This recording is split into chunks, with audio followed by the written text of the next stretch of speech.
자, 빅데이터에 대해서 많이 궁금할 거예요. 앞에 나온 거는 빅데이터를 활용한 극히 일부분의 사례만 재밌는 사례들을 모아놓은 건데 우리가 일상생활에서는 지금 빅데이터를 이용해서 많이 쓰고 있어요. 우리가 모를 뿐이지. 자, 그래서 그런 거를 한번 보여드리도록 하겠습니다. 자, 빅데이터에 대해서 네이처에서는 뭐냐면 앞으로 10년 뒤에 가장 유망한 기술이다 이렇게 얘기하고 있어요.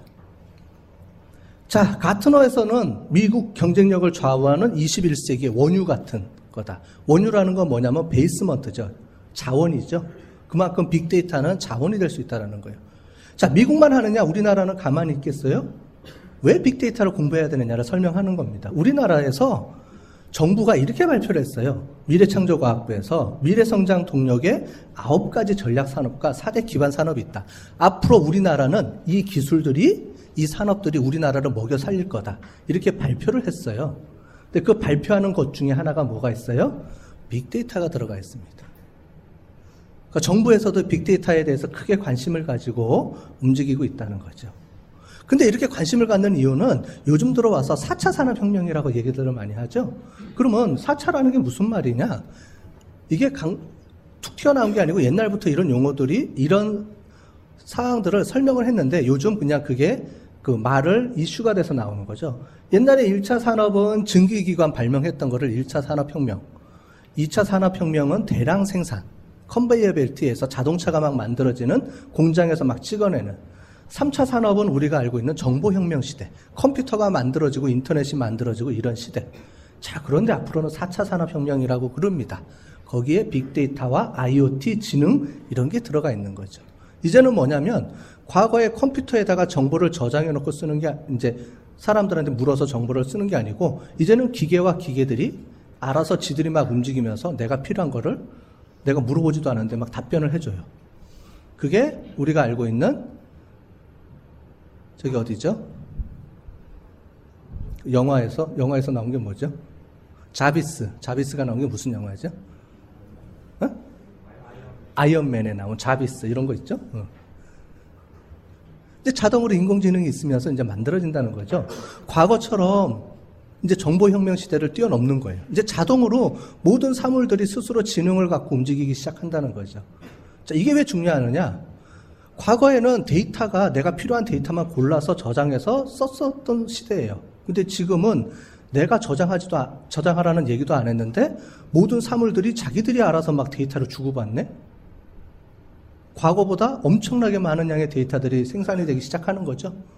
이제 그 이야기가 뒤에서 나올 거예요. 여러 가지. 그러면서 제4차 산업혁명이 시작되면 그 근본은 뭐냐?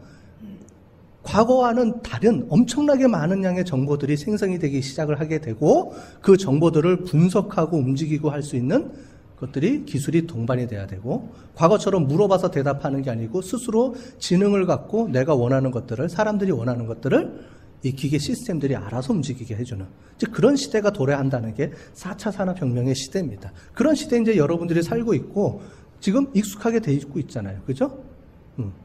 여러분들 핸드폰으로 다 아이폰 갖고 있는 사람들은 시리 쓰잖아요. 안 써요? 있기만 해요? 시리도 하고 있고, 그죠? 집에 가면 요즘 KT다 뭐다 해서 말로 막 하죠, 요즘은? 다 알아듣고 말로 인공지능 처리하고 있잖아요. 이제 그런 시대가 돌아가고 시작하는 거죠. 이게 바로, 가능하게 하는 게 그 기반에는 빅데이터가 깔려 있기 때문에 그래요. 엄청나게 많은 양의 정보들을 분석을 해서 사람의 말을 분석할 수 있게 만들어주는 거죠. 그죠? 그런 게 이제 빅데이터가 그 밑에 기반에 깔려 있을 수밖에 없다는 거죠. 4차 산업혁명으로 가면서. 자, 빅데이터라는 용어를 이렇게 씁니다. 말이 너무 어려운데 쭉 보면 간단해요. 대량의 정보. 이겁니다. 대량의 정보와 비정형 데이터를 쓴다. 라는 얘기예요. 이제부터 그걸 잠깐 설명을 해볼게요. 빅데이터가 왜 이제 중요하게 됐느냐? 그러면서 이런 빅데이터의 4V, 3V, 4V, 5V 뭐 이렇게 해서 막 나옵니다. 요거는 나중에 여러분들이 빅데이터를 공부하는 사람들은 이런 용어들을 많이 하는데 지금 우리는 뭐 빅데이터에 대한 전문적인 지식을 공부하려고 온 거 아니잖아요. 그죠? 그래서 빅데이터에 대한 왜 빅데이터가 이렇게 중요한 이슈가 되는지 오늘 그걸 좀 설명하려고 하는 거예요. 자, 왜 빅데이터일까? 왜 사람들은 이런 4차 혁명 산업 시대에서 빅데이터에 대해서 그렇게 이렇게 자꾸 말을 하게 하고 빅데이터 이렇게 관심이 높아질까? 여러분들은 알고 있나요? 한번 물어보는 거예요. 자, 30년 전에는 뭐가 없었을까요? 우리가 지금 없어서는 하도 계속 쓰고 있는 건데 30년 전에는 이게 없었어요. 즉, 이게 만들어진 지가 30년뿐이 안 됐어요. 뭘까요? 뭐예요? PC. 여러분들 열심히 게임하고 있잖아요. 이 PC가 만들어진 게 지금 30년이에요. 제 나이가 지금 50이 가깝거든요. 여러분들 지금 30이 안 됐죠? 대부분 지금 30 전후 되잖아요. 그러니까 여러분들이 나오기 바로 몇 년 전에 PC가 만들어졌어요. 물론 이제 컴퓨터는 옛날 1950년대, 60년대부터 만들어지기 시작했지만 일상적으로 이렇게 우리가 쓰는 퍼스널 컴퓨터의 시대는 이제 고작 30년. 근데 지금은 아주 당연하게 PC가 그죠? 우리 생활에 아주 일상처럼 쓰고 있죠? 자, 그러면 또 한 가지 물어볼게요. 20년 전에는 이게 없었어요. 여러분들 근처에 보세요. 뭘까요? 지금 열심히 막 손가락 움직이고 있잖아. 고개 하고. 그죠? 뭘 하고 있어요, 다? 핸드폰이 이렇게 각광받고 만들어지기 시작한 지가 불과 20년. 20년 전이에요. 여러분들 들고 다니는 핸드폰이 이제 나온 지가 20년뿐이 안 됐어요. 근데 지금은 없어서는 안 되죠? 그걸로 다 하잖아요, 모든 걸. 세상이 우리가 실제로 아주 당연하게 갖고 있는 어떤 여러 가지 기술들이 실제로는 개발된 지가 그렇게 얼마 안 된 거예요. 근데도 이런 사회 현상을 지배하고 다니잖아요. 그만큼 앞으로는 그런 시대가 급변하게 된다는 거예요. 10년 전에는 뭐가 없었을까요? 구글. 즉 우리가 치는 네이버, 구글 이런 게 나온 지가 10년뿐이 안 됐어요. 이런 인터넷 정보 검색하는 게. 엄청나게 세상은 빠르게 변하고 있죠. 라디오라 우리가 얘기하는 이런 정보 기술이 크리티컬 매스라 그래서 일정 수준을 넘어가면 이건 보편화됐다라는 설명을 합니다. 그게 라디오가 만들어지기 시작하면서 몇 년이나 걸렸을 것 같아요? 38년.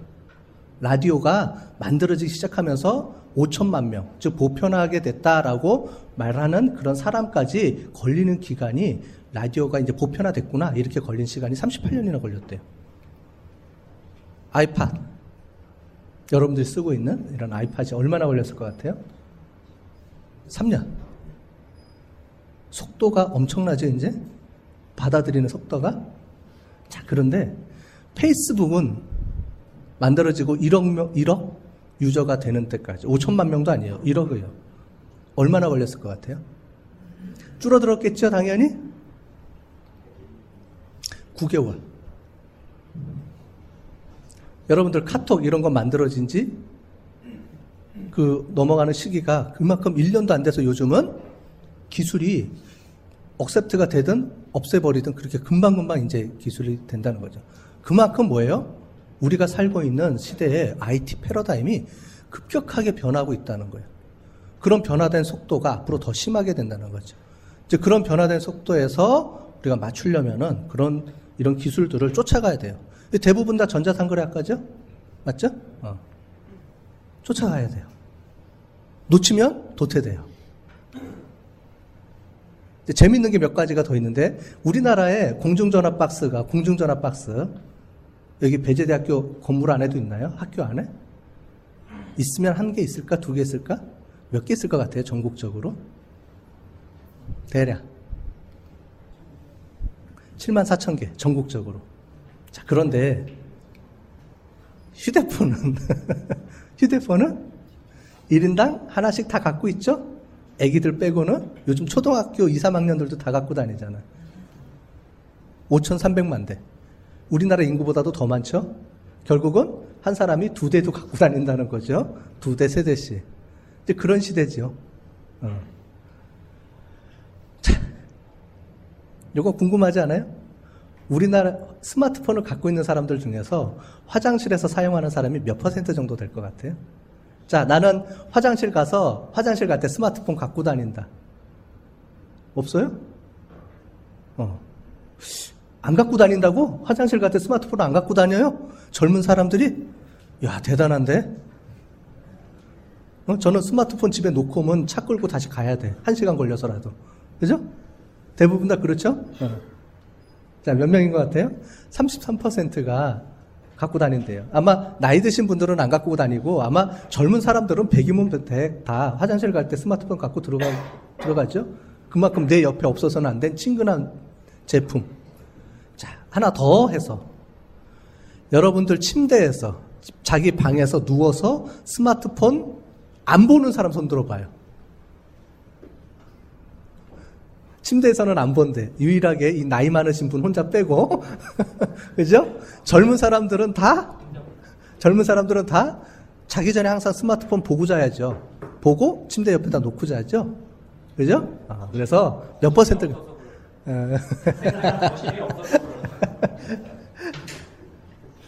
변명입니다. 나이 드신 분들의. 자, 그럼 몇 명 정도 될 것 같아요? 이거는 전체 인구니까. 얼마 정도 될 것 같아요? 60%? 4명 중에 3명, 75%가 다 갖고 다닌답니다. 자, 무슨 얘기냐? 스마트폰을 항상 끼고 산다는 거죠. 대부분의 사람들이. 이제 그런 시대가 도래했죠. 이제. 자, 이것도 한번 볼까요? 모바일 메신저 있잖아요. 우리나라는 카톡을 많이 쓰는데 중국 같은 경우는 이제 위챗이라는 게 있어요. 중국 사람들은 위챗을 많이 씁니다. 중국은 보안 정책 때문에 구글도 못 써요. 중국 안으로 들어가면 구글을 막아놨어요. 중국은. 그리고 이런 카카오톡이나 이런 것들도 막아놔요. 못 쓰게. 중국의 폐쇄 정책이 심하죠. 공산당이라서 하라 그러면 딱 할 수밖에 없어요. 중국은. 자, 그러면은 카카오톡은 우리나라가 인구가 5천만 명이잖아요. 전 세계적으로 몇 명 정도 쓸 것 같아요? 가입자가? 자, 위챗은 한번 볼까요? 위챗은 6억 명. 자, 카카오톡은 1억 3천 명. 우리나라는 5천만 명인데 그보다 더 많네요. 해외에 있는 사람들. 그 다음에 해외에 우리나라에 와서 공부하고 간 유학생들. 배제돼도 유학생들 많죠? 다 한국하고는 카카오톡 하잖아. 그죠? 그래서 앞으로는 중국 사람들의 위챗이 엄청나게, 지금 이 자료가 3년 전 자료예요. 지금 엄청나겠죠? 퀴즈 하나 더 내볼까요? 여러분들은 알고 있나요? 전 세계적으로 영어를 가장 많이 쓰는 나라. 전 세계적으로 영어를 가장 많이 쓰는 나라. 미국. 그럴 거면 내가 왜 물어봤겠어. 그죠? 우리 교수님 얘기한 것처럼 중국하고 인도입니다. 왜요? 인구가 워낙 많아서. 중국의 부자들 인구가 우리나라 인구보다 더 많대죠? 그만큼 중국이 엄청난 시장이라는 거죠.